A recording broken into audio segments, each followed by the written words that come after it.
Hey, what's good everybody? It's your boy Marco Jack. Welcome to another Divicati video. I'm so happy that you're here with us today. We're out here in nature, baby, today. Breathing in that good ass prana. Inspired by my man, Rao Smart. Shout out to Smart, he's an awesome YouTuber. Got a lot of woke stuff on that channel. But today on this channel, we're gonna talk about my 5 favorite techniques to increase that level of self-awareness. And if you wanna just learn about why self-awareness is important in the first place, you can watch a video that I made here. If you got all that gist, then let's just get right into it. Let's go.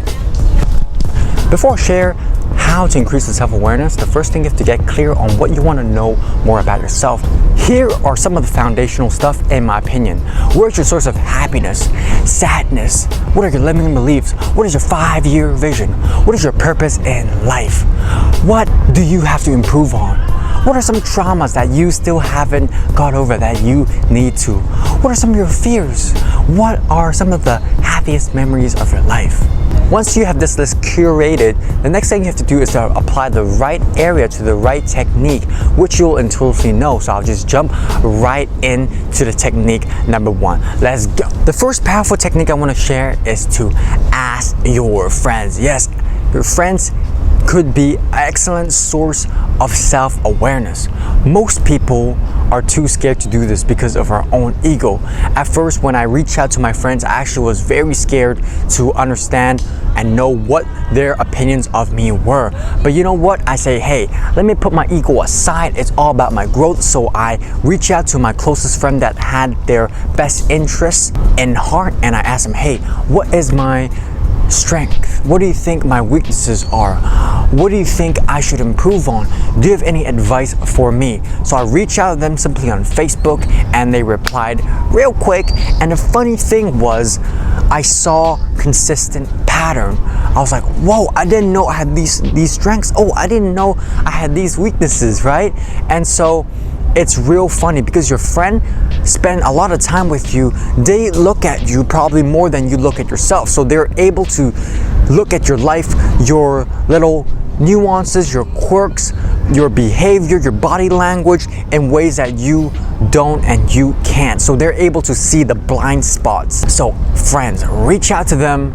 It's an excellent source of self-awareness, and you can get some nice feedback. Technique number 2 I like to use is journaling. I love this tool. It's very simple and it's also very fun. How I like to incorporate this tool is, spend 10 to 15 minutes a day, maybe 7 minutes in the morning, 7 minutes at night. In the morning, what I like to do is to write down my morning intentions or do some free flow writing. I'll write about some of my dreams, any emotions that comes up, my 3 intentions for the day, and it just sets me good and allows me to have that awareness of like, okay, this is what I'm doing, and throughout the day I'll repeat that mantra, or I remember what I set out to do and what will make today a successful day, make today a win. And at night, what I'll do is I'll just reflect on my day. I'll just do some free flow writing, allow all that thoughts that I have to think about before I go to bed into that paper, and just flesh out some thoughts that I feel needs more attention. And I also write 3 things I'm grateful for, just to reflect and appreciate the things that happened today. So journaling is a powerful tool to allow my inner thoughts to just be fleshed out, and I'll just know what I'm thinking about subconsciously and consciously, and I'll always be able to look back at the previous journal entries and to say, oh my goodness, this is what I thought, this is what I did. Oh, I see that progression. I see that improvement, and I feel good that way as well. The app I like to use is called Day One. They have a mobile version as well as a desktop version. I usually just use the desktop version, just flesh it out in the morning and at night. So if you want a software application, check that out. The third technique I love to use is meditation. This is one powerful technique to get really deep into your thoughts. So what I'll do is I usually spend 10 to 15 minutes each day, 1 session in the morning and 1 session at night, but you can start as little as 3 to 5 minutes. What I'll do is I'll just sit down, focus all my attention in my breathing, and if a thought comes into my brain, it's all Gucci. I would not judge it too much. I'll just observe it and let it pass away. Observe it, and let it pass away. Observe it and let it pass away. And if I invest too much in the thought and I catch myself, it's okay. I just go back to my breathing. I'll do that for 10 to 15 minutes where I'm really mindful of the thoughts that comes into my mind and I'm not attached to it. And what happens is you go deeper and deeper and deeper into your subconsciousness, and as well you will observe certain pattern of thoughts, certain habits of thinking, and you're like, oh my goodness, I didn't know that this is the way I think all the time. Why is this thought always coming into my mind? Do I have to do something about that? And it just allows you to really get deep into your subconsciousness, and sometimes some weird thoughts might come up, like a childhood memory or something like that, or just a random incident that happened, but it's all okay. And you are able to come out of that meditative state and get some insights on what you should do, or just have that increased self-understanding of how your psychology is made up. Focusing on your breathing is only one of the many techniques that you can use to increase your self-awareness. If meditation is something that appeals to you, you can do your own research to find more self-awareness type meditation that you can apply today. And I'll make more meditation related videos in the future, because this is something that I am investing my time learning more about. The fourth technique I'm about to share has definitely the most cringe factor to it, but it's also something that's super simple and super useful. So what this technique is to film yourself. Yes, what I like to do is I like to film myself walking. How's my posture? Am I slouching? I like to film myself when I play basketball. How's my shooting form? How am I defending the person? I also film myself giving a speech. How's my tone? How's my pauses? Do I use a lot of ums and ahs? How's my expression? So filming yourself is super useful because it allows you to look at yourself from other people's perspective. And because, you know, we naturally always judge other people, but how often do we self-critique and self-analyze? By filming yourself, it gives you the opportunity to do so.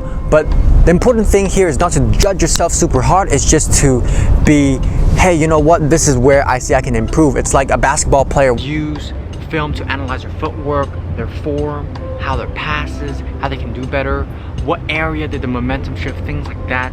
So we can apply the same tool, same technique to just film ourselves in ways that is applicable, and to just observe yourself, not judge yourself too hard, but just to say, hey, you know what, this is how I think I should improve, this is how I can improve.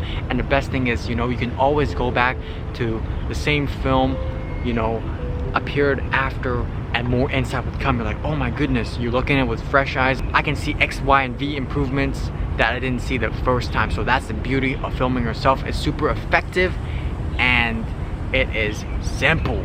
So let's jump into technique number 5.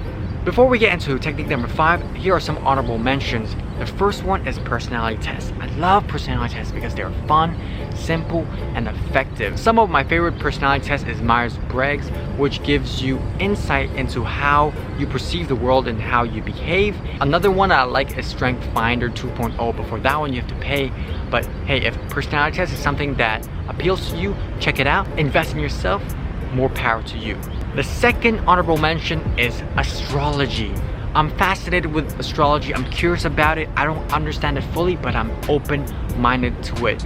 Most of us understand our sun sign, like you're a Gemini, you're a Capricorn, you're a Scorpio, things in that nature. But we can understand more of ourselves by looking into a birth chart, which consists of our sun sign, moon sign, rising sign, and all the house and degrees of the planets of the universe, like Mars, Venus, Uranus, Mercury, at the moment that you were born. How does this help, you ask? Well, for me it's super interesting because Jupiter represents your wealth, your fortune, your good luck, things in that nature. And when I read about it, it just gives me a better understanding of which career path is the most suitable for me. Again, I'm not like super religious about it. I don't totally believe everything is true, but it's just some fun way to know about yourself. And you know, yeah, just super fun. So if that appeals to you, check that out. Last but definitely not least, this is technique number 5. This is probably my favorite technique, and it's definitely the technique that has yielded the most self-awareness. and this technique is talking to yourself. So what is talking to yourself? It's literally having a conversation with yourself, thinking out loud, and letting the thoughts in your mind flow. So what I like to do is I like to look at the mirror and just talk to myself and have that conversation, or just talk to myself like somewhere here around nature where there's nobody looking at me or thinking like, oh, is this guy crazy talking to himself? And I'll just have that 5 to 10 minutes walking around, enjoying myself, having that conversation with myself. And the thing here that I like to do is ask myself those tough questions, be super reflective, and to be super honest. And that's the key, to be super honest and to call out my own bullshit. This technique is super powerful because it allows your inner voice to battle it out. You know, sometimes we have different voices and thoughts in our heads, like I'm scared, or like I'm brave, I want to procrastinate, I want to get this done, you know. And by just allowing yourself to talk out loud and to flesh out those thoughts, they battle each other, and you're able to allow your inner self and your higher self to be illicit. You know, with this technique, I was really able to flesh out a lot of the traumas that was stuck in my subconsciousness, like just figure out why I was unhappy, what is my cause of my depression, things in that nature. And I really found success just doing this for 5 to 10 minutes each day or once a week. You know, it's just being that reflective, candid, no BS state with yourself, and just having that one-on-one conversation that you need to have with yourself. So it's super meditative as well, and it's super relaxing. Every time I can actually get into that state and allow myself to be in this reflective zone, always inside just pops out. Always. It's a super good return of your time if you're looking for more self-awareness. If you're not comfortable looking at yourself in the mirror or talking out loud, is okay. You know, just take it one step at a time. With the mirror, I was always scared since I was a little child to look at myself in the mirror, but you know what, once I really just face myself and just look at my eye, you know, they say the eye is the door to the soul, right? And I'm like, okay, this is just me with me. And I was able to just, you know, accept myself, accept my thoughts, accept my weirdness, accept maybe the dark side I have within. With more time, I was more comfortable, and I was able to face the man that I really am. So it's okay. With thinking out loud, you know, just try doing a safe space, like somewhere where no one's looking at you, in your room, or maybe just try journaling. And if you're more comfortable with journaling, you'll be more comfortable with your inner thoughts and that inner voice. You'll be more aware of that. So hey, there it is, 5 proven techniques to increase that self-awareness that you're looking for, plus 2 bonus techniques. And I hope this video served you beautifully. If you're looking for more ways to increase your personal growth, check out Divicati, because apart from making content like this one, we also provide transformational life coaching. We're in business to help people become the best versions they can be, and to create a more conscious and loving world. We're all about that self-awareness, growth, transformation, all that good stuff. So hey, again, thank you so much for watching this video. I hope it served you beautifully. Breathing in that good ass prana at the moment, and namaste. Peace.